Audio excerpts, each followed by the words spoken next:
Emang ada? Itu loh kalau nggak salah tentang ide pendiri bangsa tentang konstitusi. Kita dari materinya apa aja? Belum sama sekali loh. Gimana nih mau tebak? Terus gimana? Kamu nggak tahu? Kamu nggak tahu? Jadi, pengertian konstitusi adalah seluruh sistem ketatanegaraan yang berisi kumpulan peraturan untuk mengatur atau memerintah dalam pemerintahan suatu negara. Nah, dalam konstitusi itu memiliki fungsi. Itu ada 3. Yang pertama sebagai sumber hukum tertinggi. Artinya, konstitusi menjadi acuan semua aturan pada suatu negara. Yang kedua, membatasi kekuasaan pemerintahan. Itu agar tidak terjadi hal-hal yang sewenang-wenang. Yang ketiga, penjaminan hak dasar rakyat. Itu meliputi hak asasi manusia, seperti kebebasan beragama, hak bekerja, hak atas status kewarganegaraan, perlindungan, dan lain-lain. Oh, ternyata konstitusi kayak gitu ya. Iya, kayak gitu. Kira-kira ada tujuannya nggak ya? Pasti ada nggak sih tujuan dari konstitusi? Itu kan teman kita Yunda. Sama Mendingan dia. kita tanyain aja yuk. Apa nih apa nanti dari konstitusi? Apa? Tujuan konstitusi? Iya. Kamu nanya, kamu bertanya-tanya. Yuk, sini ikut aku. Nah, jadi tujuan konstitusi itu sendiri yaitu untuk mengawasi pemerintah agar pemerintah tidak melakukan semena-mena kepada masyarakatnya. Nah, jadi konstitusi itu dibagi menjadi 2. Ada konstitusi tertulis dan konstitusi tidak tertulis. Konstitusi tertulis itu merupakan sekumpulan aturan pokok dasar yang dimana berfungsi untuk mengatur perikehidupan dalam bernegara dan berbangsa. Contohnya tuh ada ini aja. Nah, yang kedua ada konstitusi tidak tertulis. Konstitusi tidak tertulis itu merupakan kebiasaan yang timbul dalam masyarakat. Konstitusi tidak tertulis itu juga biasa disebut dengan konvensi. Nah, konstitusi tidak tertulis itu berkedudukan sebagai pelengkap konstitusi tertulis. Yang dimana konstitusi tidak tertulis itu tidak boleh bertentangan dengan konstitusi tertulis. Nah, contohnya tuh ada ini aja. Oh, jadi gitu. Sekarang kita udah tahu deh apa aja pembagian dari konstitusi. Terus aku juga penasaran masalah sejarah dari pembentukan konstitusi itu gimana sih? Iya, aku juga penasaran. Oh, kalian bingung sejarah Iya. itu apa aja? Tanya Ana aja yuk. Ayo, Boleh? Ayo. Mana ya? Kamu Hana? Iya, mana tadi? Tunggu dulu. Itu bukannya Hana nggak sih? Hah? Mana? Itu Hana nggak sih? Oh iya, itu dia orangnya. Tunggu apa lagi? Langsung nanya, let's go. Halo Hana. Hai. Kita nih masih bingung ya tentang sejarah dari konstitusi di Indonesia. Kira-kira kamu bisa ngejelasin nggak? Oh, jadi kalian berdua nggak tahu apa itu sejarahnya konstitusi Indonesia? Iya nih, masih bingung.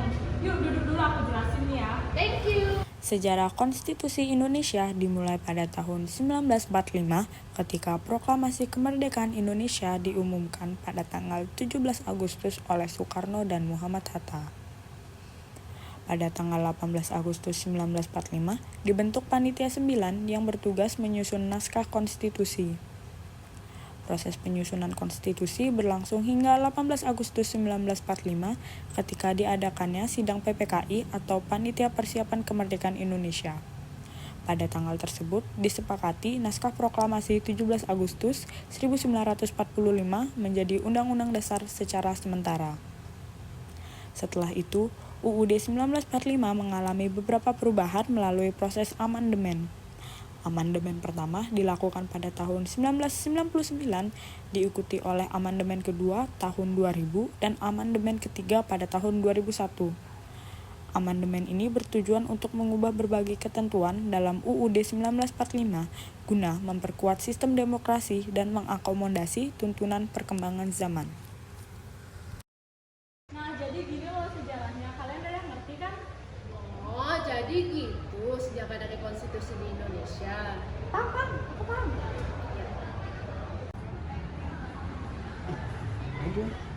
Ada bacaan konstitusi itu. Oh, gitu. Ngapain kalian? Lagi bahas konstitusi. Iya nih. Mungkin kamu penasaran ya? Iya. Duduk. Ngebahas konstitusi ini aku jadi penasaran perkembangannya di Indonesia tuh kayak gimana ya? Kira-kira kalian tahu nggak? Ada yang tahu nggak? Oh, tentang perkembangan konstitusi itu mah easy itu men. Perkembangan konstitusi di Indonesia ada 4 periode. 1. Periode 18 Agustus 1945 sampai 27 Agustus 1949 yang dimana penetapan UUD 1945 dilakukan sehari setelah proklamasi kemerdekaan Indonesia oleh PPKI. 2. Periode 27 Desember 1949 sampai 17 Agustus 1950. Di periode ini, Belanda mencoba kembali untuk berkuasa di Indonesia. Akibatnya, UUD yang seharusnya berlaku untuk seluruh negara Indonesia hanya berlaku untuk negara Republik Indonesia Serikat atau RIS. 3. Periode 17 Agustus 1950 sampai 5 Juli 1959. Periode ini, UUDS disahkan oleh Badan Pekerja Komite Nasional Pusat. 4. Periode 5 Juki 1959 sampai sekarang, UUD 1945, setelah mengalami 4 kali amandemen, UUD 1945 hasil amandemen menggantikan UUDS 1950 menjadi konstitusi yang berlaku saat ini. Oh, jadi gitu ya? Kan ada 4 periode. Iya dong. Nah, kita udah selesai ya dari tadi mencari informasi dari teman-teman kita. Terus juga aku juga dengar tadi penjelasan teman-teman kita tadi, aku udah menyimpulkan ciri-ciri dari konstitusi. Oh, apa aja tuh? Jadi yang pertama itu konstitusi merupakan sumber hukum tertinggi. Yang kedua ada bentuk negara kesatuan. Yang ketiga ada bentuk sistem pemerintahan republik. Dan yang terakhir adalah kedaulatan negara berada di tangan rakyat untuk rakyat. Oh, gitu. Jadi, kesimpulan yang kita dapat adalah konstitusi adalah sekumpulan sistem ketatanegaraan yang berisi aturan untuk mengatur pemerintahan dari suatu negara. Konstitusi itu dibagi jadi 2, yaitu konstitusi tertulis dan tidak tertulis. Konstitusi pertama dan tertinggi di Indonesia yaitu UUD tahun 1945 disusun oleh BPUPKI dan disahkan pada tanggal 18 Agustus 1945 di dalam sidang PPKI. Konstitusi di Indonesia sudah melalui beberapa tahap perkembangan hingga menjadi seperti sekarang ini.